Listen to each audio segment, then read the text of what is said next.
Cara progres channel limbata hasil tangkapan alam. Oke, yang pertama langsung kita cari bahan limbatannya dengan cara bebas, mau dipancing maupun diserok itu terserah.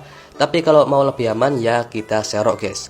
Kita cari secukupnya aja, sebutuhnya, yang penting lebih dari 2 atau 3 biar nanti kita bisa sortir ya, kita bisa pilih bahan mana yang terbaik buat kita progres. Oke, ini udah dapat lumayan, langsung kita bawa pulang dan kita sortir. Nah, sebelum kita masukin ke tanknya buat sortir, kita aklimasi dulu ya seperti biasa. Oke, kalau udah langsung kita masukin ikannya dan langsung kita sortir. Nah, kita pilih yang punya potensi bagus buat nanti kita progres. Contohnya dua ini. Ini dari segi warna bawaannya itu udah keluar warna biru. Walaupun dari segi rim itu nggak tebal-tebal amat, biasa aja rimnya.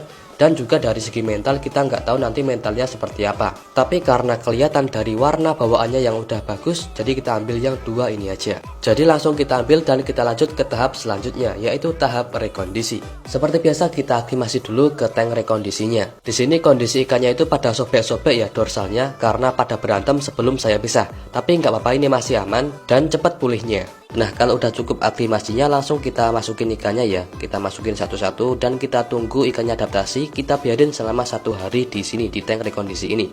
Jangan diapa-apain dulu, oke? Nah, kalau udah dibiarin 1 hari, kita coba langsung tes makan ya. Kita tes makan pakai ulat hongkong. Kita lihat apakah ikannya udah mau makan atau belum. Kalau mental bawaannya itu bagus, pasti udah langsung mau makan, guys. Contohnya ini saya hoki dapat mentalnya yang bagus, jadi dia langsung mau makan kayak gitu, guys. Nah, beda sama yang ini, dilihat dari kondisi ikannya yang masih kelihatan barnya, masih belang-belang kayak gini, itu menandakan kalau ikannya itu masih stres dan takut. Jadi kalau kita masukin pakannya, dia nggak langsung mau makan, nunggu beberapa saat baru dia mau naik dan ngambil pakannya.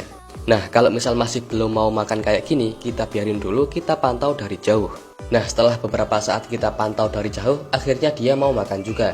Jadi kalau misal punya teman-teman masih kayak gini di hari pertama, itu nggak apa-apa, wajar, karena emang ikannya itu masih belum adaptasi dan masih takut juga.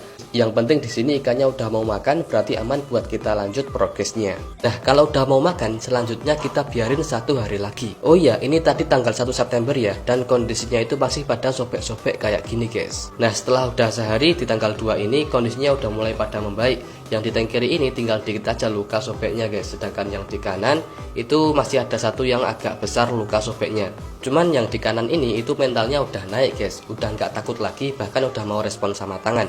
Jadi ya tinggal nunggu lukanya pulih aja, udah siap buat kita pindah ke tank yang lebih besar. Kalau untuk yang di kiri, tahap selanjutnya setelah kita biarin 1 hari adalah kita tes makan lagi. Kita tes apakah dia udah langsung mau makan atau belum setelah kita masukin pakannya. Dan iya, di sini dia udah langsung mau makan guys, beda sama yang kemarin ya di hari pertama. Jadi sekarang udah ada perkembangan. Nah, kalau udah langsung mau makan kayak gini, kita tinggal lanjut ke tahap selanjutnya, yaitu tahap ajak interaksi. Jadi kita tinggal ajak interaksi setiap hari sampai dia nggak takut lagi. Nah, di hari selanjutnya dia udah ada perkembangan, dia udah mulai mau respon tipis-tipis ya. Walaupun kalau misal kita deketin pakai tangan, dia masih suka takut kayak gini, masih mundur-mundur kayak gini. Nah, di tanggal 5 September itu yang di tank kanan udah sembuh semua ya lukanya, udah nutup semua luka sobeknya. Dan kalau yang di kiri juga udah nutup semua sobeknya, cuman yang di kiri ini itu mentalnya masih kurang responsif. Tapi nggak apa-apa, sekarang saya mau pindah langsung ke tank utamanya, yaitu tank yang lebih besar. Jadi di tahap selanjutnya, setelah ikan udah nggak ada luka, makan udah lancar, dan bahkan mau respon, kita bisa pindah ke tank utama, tank harian untuk lanjut progres mental dan warnanya. Kita pindahnya pakai plastik ya, biar nanti bisa diaklimasi. Nah, setelah udah masuk plastik semua, tinggal kita aklimasi. Ini saya pakai tank ukuran 35x25x25 cm ya, dengan settingan tank serba gelap, background hitam dan pasir malang hitam nomor 1, jadi nggak halus banget. Oke, udah tinggal kita aklimasi selama beberapa menit. Oke, setelah cukup aklimasinya, langsung kita masukin ikannya pelan-pelan dan kita biarin adaptasi sama air dan kondisi tank yang baru.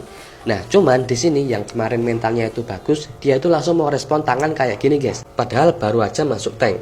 Ini hoki sih dapat yang mental adaptasinya bagus banget kayak gini. Padahal ini juga hasil pancing guys. Tapi walaupun ini dari segi mental adaptasi itu bagus, dia itu sekarang masih belum mau flaring tangan. Jadi masih perlu dilatih nantinya. Sekarang kita lanjut ke yang satunya, kita masukin ikannya pelan-pelan.